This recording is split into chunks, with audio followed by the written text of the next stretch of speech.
Hello दोस्तों, नमस्कार। कैसे हैं आप सब? कमेंट बॉक्स में जरूर बताइएगा। दोस्तों आज आप सबके सामने बहुत प्यारा रक्षाबंधन के ब्लॉग में सोहर गीत आप लोगों को सुनाएंगे।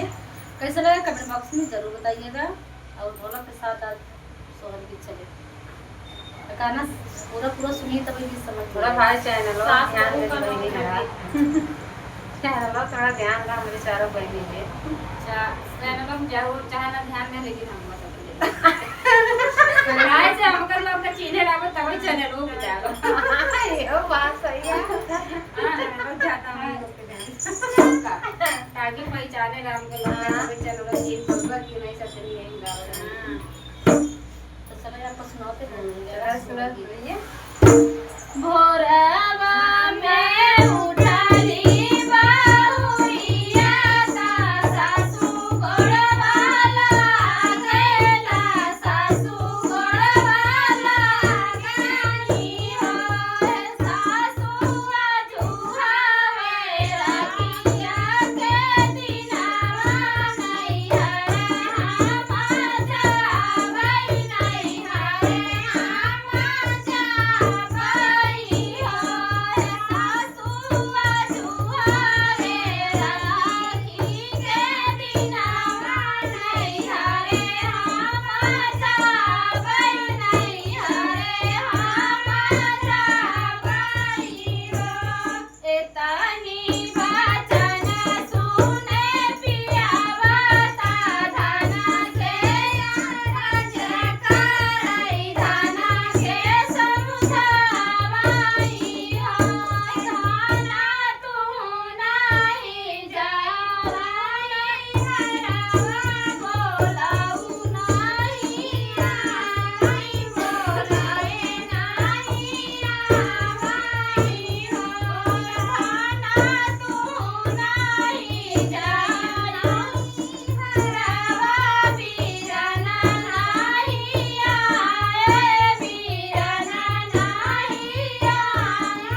सोहर गीत कैसा लगा आप लोग कमेंट बॉक्स में जरूर बताइएगा दोस्तों। कितना मना करो लेकिन भाई रक्षाबंधन के दिन जाए जरूर। आवाज़ सही है।